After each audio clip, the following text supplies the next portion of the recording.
Hai, hello, salam sejahtera Malaysia. Tuan-tuan dan puan yang saya amat hormati, selamat datang ke channel Fels Lifestyle.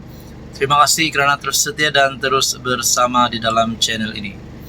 Saudara-saudara, sebelum kita teruskan, di sini saya ada selitkan beberapa jenis produk. Bolehlah tengok-tengok, lihat mana satu produk yang sesuai di mata, sesuai di hati. Bolehlah klik produk tersebut. Order macam biasa, sangat mudah, sangat simple. Order macam dekat Shopee. Oke, baik, cerita hari ini adalah satu berita duka cita untuk PN. Satu kehilangan besar untuk PN. Bukan kehilangan secara fizikal, tapi hilangnya harapan Muhyiddin nak jadi PM semula. Bukan saya cakap, tapi menurut Puat Zarkashi, Muhyiddin tidak layak lagi untuk jadi PM. Jangan jadi PM lagi. Jadi persoalan yang saya nak timbulkan di sini, andai kata sekiranya Muhyiddin mempunyai niat untuk sekali lagi jadi kerajaan, sekali lagi jadi Perdana Menteri, adakah cara untuk Muhyiddin merealisasikan impian beliau itu? Itu sekiranya beliau masih mempunyai cita-cita untuk jadi PM. Sedangkan hari ini beliau adalah pengerusi Perikatan Nasional, di mana Perikatan Nasional adalah pembangkang. Nah, saudara-saudara, tuan-tuan dan puan-puan yang saya amat hormati, mungkinkah cara untuk Muhyiddin menjadi kerajaan semula ataupun menjadi PM adalah dengan menyokong Anwar Ibrahim? Sedangkan beberapa MP daripada Bersatu sebelum ini sudah berpaling tada, menyatakan sokongan terhadap Anwar Ibrahim. Jadi bagaimana pula sekiranya Muhyiddin sendiri sokong Anwar Ibrahim masuk PH? Jadi mungkin di situ Muhyiddin mempunyai harapan untuk menghidupkan semula cita-cita beliau untuk menjadi PM.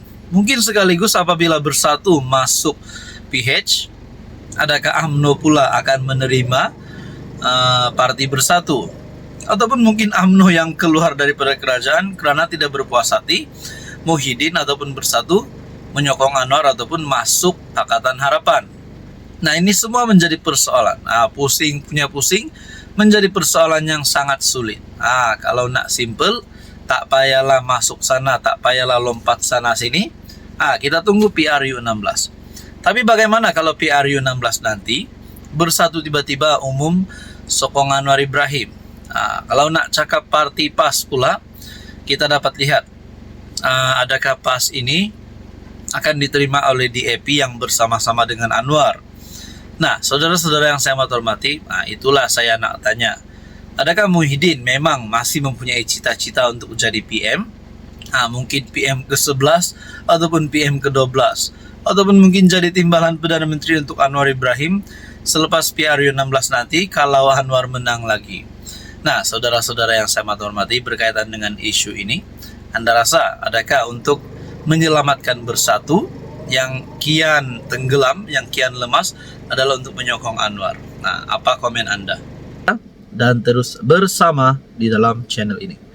Saudara-saudara, sebelum ini kita sudah pernah mendengar berkaitan dengan isu ataupun skandal rasuah Sabah yang menjadi cerita khususnya bagi seluruh rakyat di negeri di bawah Bayu, di negeri Sabah. Skandal rasuah Sabah, skandal rasuah berjemaah yang kita dengar sebelum ini, yang juga melibatkan nama Ketua Menteri Sabah, Haji Jinor. Kalau benarlah Ketua Menteri Sabah terlibat dan beberapa adun disebut itu benar-benar didapati bersalah, sudah pasti kepada mereka semua ini perlu letak jawatan. Itu bagi pendapat saya. Sebab rakyat Sabah tidak mahu ada pemimpin yang kotor. Itu kalau mereka bersalah. Kalau mereka tidak bersalah, kita bersyukurlah. Tapi saudara-saudara, ini adalah satu keputusan terkini di mana kerajaan Sabah, Haji G, sedia lawan saman dakwaan salah laku. Bagaimana kalau kerajaan Sabah dan juga Haji G kalah di dalam saman ini? Nah, itu menjadi pertanyaannya. Kerajaan negeri Sabah menafikan dakwaan yang ditimbulkan oleh tuntutan mahkamah yang difailkan baru-baru ini yang mendakwa Ketua Menteri Sabah Haji Jinor dan kerajaan negeri telah menyalahgunakan kuasa mereka berhubung isu lesen pembalakan. Ini berlaku selepas dua pihak memfailkan saman terhadap Haji G dan kerajaan Sabah pada 12 Mac di Mahkamah Tinggi Kota Kinabalu berhubung dakwaan penyelewengan dalam jawatan awam. Peguam Besar Sabah Brandon Kit Soh berkata, dakwaan yang dibuat adalah tidak berasas memandangkan prosiding undang-undang yang sedang berjalan antara pihak-pihak berkenaan dan kerajaan akan mengemukakan pembelaan menyeluruh. Ketua Menteri Sabah dan Kerajaan Negeri dengan tegas menafikan semua dakwaan penyelewengan dalam jawatan awam, katanya seperti dilapor Borneo Vox. Tambahnya, dakwaan itu tidak berasas memandangkan prosiding undang-undang yang sedang berjalan antara pihak-pihak berkenaan dan kerajaan akan mengemukakan pembelaan menyeluruh. Kami akan bersungguh-sungguh menentang dakwaan ini dan tidak akan membenarkan dakwaan tidak berasas ini diteruskan tanpa dicabar. Nah, saudara-saudara yang saya hormati, berkaitan dengan isu rasuah ini, berkaitan dengan skandal rasuah Sabah, kalau benarlah Ketua Menteri dan beberapa adun terlibat, sudah pasti gesaan terhadap mereka untuk letak jawatan dan paling teruk untuk ditangkap pasti timbul. Jadi saudara-saudara, apa komen Anda? Halo semua, salam sejahtera Malaysia. Selamat datang ke channel Fels Lifestyle. Terima kasih kerana terus setia dan terus bersama di dalam channel ini. Saudara-saudara yang saya amat hormati, tuan-tuan dan puan. Setelah timbul baru-baru ini berkaitan dengan isu pengehadan jawatan Perdana Menteri kepada dua penggal ataupun 10 tahun. Akhirnya ramai yang memberikan respon. Ada pandangan daripada kepimpinan kerajaan, ada pandangan daripada kepimpinan pembangkang juga. Tapi ini satu kenyataan daripada pemimpin MCA. Pemimpin MCA yang berkata, Gesa Anwar lepas portfolio Menteri Kewangan ataupun portfolio kewangan. Bukan tempo Perdana Menteri saja, wanita MCA Gesa Anwar lepas portfolio kewangan. Sayap wanita MCA menyambut baik komitmen Perdana Menteri Anwar Ibrahim untuk memenuhi janji kempen gabungannya bagi mengehadkan tempo jawatan Perdana Menteri kepada 10 tahun.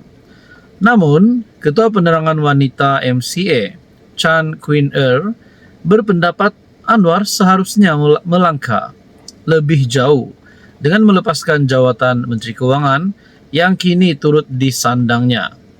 Dahulu PH menentang keras tindakan PM yang memegang jawatan Menteri Kewangan secara serentak.